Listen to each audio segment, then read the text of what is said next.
Are you in fashion? Did you see what she's wearing for Tom's shoes? I'm Sonia Sly. My heels are killing me. But I was told I have a backstage pass. You will need to get the right pass to get behind me, ma'am. Look, I need to go. Code red. We have a situation. I'm taking you inside the fashion industry to discuss trends, the reality behind the glamour, and the highs and lows of a fast-paced industry that never stops. Pearly Wong is a young Malaysian-based fashion designer. She studied in New York, went back to Kuala Lumpur to start her eponymous fashion label. She's a regular on the KL Fashion Week circuit, and she's also shown in Berlin. But this year, she got a taste of what New Zealand has to offer when she showed at New Zealand Fashion Week. Hi Sonia, good morning from Malaysia. Good afternoon. It's so cold. I'm actually sitting in an icy so cold studio in Wellington. It's like 5 degrees outside. Yeah. I bet it doesn't get that cold in Malaysia. 5 degrees? Never. No. Summer all year round. This might sound like a little bit pervy, but what are you wearing? What are you wearing at the moment? Just want to get a picture of, build a picture of you. It's 10 a.m. I'm gonna go for a jog after this, so I'm in like a short pants and like a workout Nike t-shirt. Cool. Yeah. Oh, that's quite funny. You know, because it could have been that you're like, well, I'm wearing, something from my collection. It's a Pearly Wong from Capsule number 5, Right, I know, right? Like pajamas, but like in Pearly Wong. Now, you've shown in Berlin before, and you're a regular at the Kuala Lumpur Fashion Week, but you came to New Zealand Fashion Week this year. What was that like for you? Yes. I think it's pretty exciting for us to come to New Zealand for that show. It was on a larger scale than in Malaysia. We have it in a mall in Kuala Lumpur. So I think the setup at New Zealand Fashion Week and the people they invite and the turnout was pretty awesome. So that was exciting for us. So at Kuala Lumpur, then you're showing in a mall. Does that mean the public Yes. actually get to see your show? It's like you have different levels for the mall, right? You can see upstairs. Okay. You can watch it upstairs, but you have to be invited just to have access to the seats for the show. It's for like PR people, magazines, and just for invited special guests. But it's not a trade event. You don't sell on a day. It's just a show. Something that's really interesting about your work as well, I mean, you've got a minimalist aesthetic, a lot of sort of monochromatic looks. It actually translates really well into the New Zealand market. So did you get a lot of interest? Yes, I have actually a lot of bloggers and people messaging me on Instagram because they couldn't find me on email for some reason. So that was nice. What was the idea behind the collection that you showed? I put out a very melancholic color this season. As you can see, blue and like white and black. I was at Melbourne in April for a friend's wedding, and I took a flight out myself to Tasmania to climb the mountain. So I was inspired by nature and water and the mountain. So I try to print that in my fabrics, and then the colors of blue reflects the mountain and rain. Very nature-like. Would you say that your aesthetic is it uncharacteristic of what you'll largely see in Malaysia? Yes, we don't have spring, summer. I mean, we have spring, summer, but we don't have fall, winter in Malaysia, obviously, right? So when I make jackets and like long sleeve clothing, it doesn't really say much to the audience back home. So your audience is largely international then? I would say yes, mostly in Berlin. It's, Berlin has that minimalist industrial vibe, which I really, can relate to. It's really interesting too because you studied at the Fashion Institute of Technology in New York. I mean, obviously that kind of experience opened your eyes and created other opportunities. I mean, what were you exposed to there that you couldn't have, gotten in Malaysia? I think the people, the culture is very different when I was in school. People there are more outgoing. The fashion there is obviously a little bit more different than Malaysia. I think it's because it's due to the weather. And also I think it's because of the culture. In Malaysia, a lot of people are still very conservative because of a lot of things have to do with the religion-wise. So you can see, like, I'm just a girl from KL, born and bred, flying all the way to New York for school, and I live in Brooklyn, so that was quite a big culture difference for me when I first got there.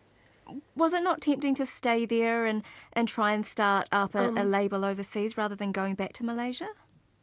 I wanted to do that, but my parents asked me to return because they have some connections in the fashion industry, in the clothing, textile industry that they wanted to, just tell me and just to get me started. So therefore, I decided to move back, and then from here, I built my label, and then to get, to go overseas again. I mean, part of your ethos as well is around sustainability and less waste. And obviously that's a movement that's happening globally. What are some of the other concerns that, in Malaysia that fashion designers or the industry might be facing? I think a very big concern for the fashion designers in Malaysia is just to get the right buyers, you know what I mean? Just to get the right people to buy our clothes. It's a very small fashion industry in Malaysia. We are not like one of the capital fashion in the world, you know what I mean? So just to get our label started, shoot our lookbook, and then just to send it to all the international buyers to have us abroad. So that is a very big challenge. And speaking of, what's available in Malaysia, what are some of the trends at the moment? Do you feel like you're driven? You yourself are probably not so driven by the trends? Yeah. No, I'm not so driven because I am kind of half based in Berlin. But I think I see a trend in Malaysia. It's very flowy summer dresses. All the clothing are meant to be catered to people who lives in Malaysia. So there's not a lot of heavy layering and not a lot of jackets that you will wear in like a 5 degrees Celsius, like in New Zealand, you know what I mean?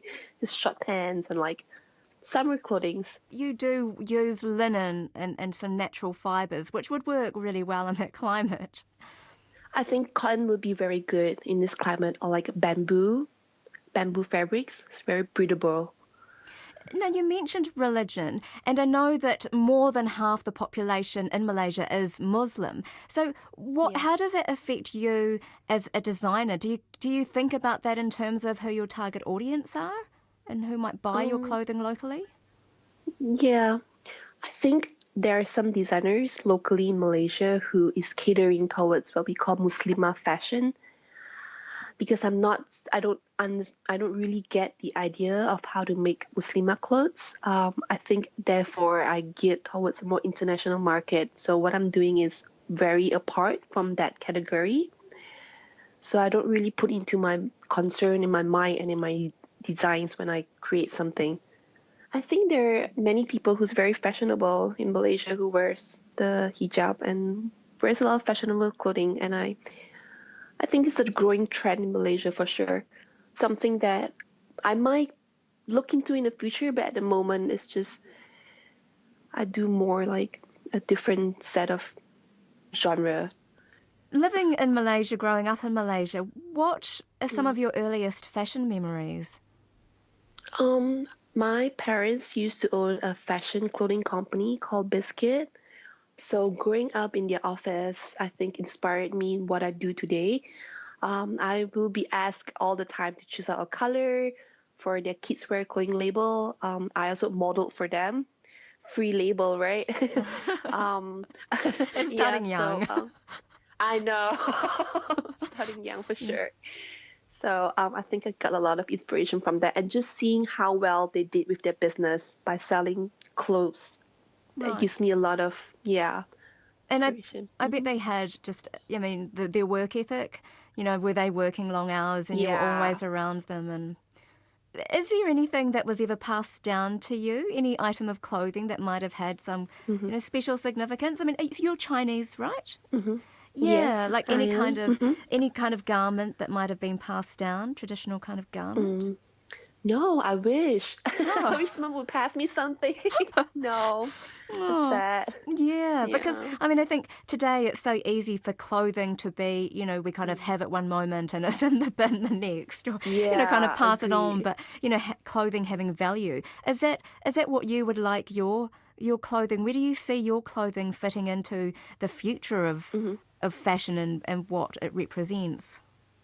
As much as I like my brand to be an independent label, but like towards the future, say 10 years, I would like a big company like LVHM or IT Hong Kong to buy over.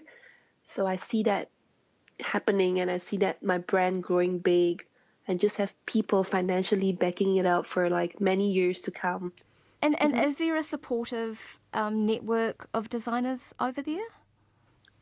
There is a couple of agencies and organizations that would help us to promote our brands. And one of the agencies that I'm with now is with Doreen. I'm sure you've spoken to Doreen.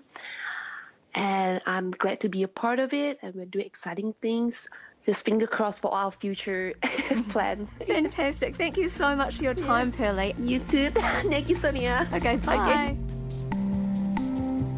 And that was Malaysian-based fashion designer Pearly Wong.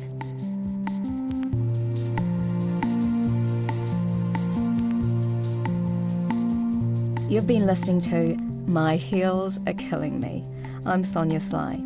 To find out more or to listen again, head to our podcast page on the rnz.co.nz website.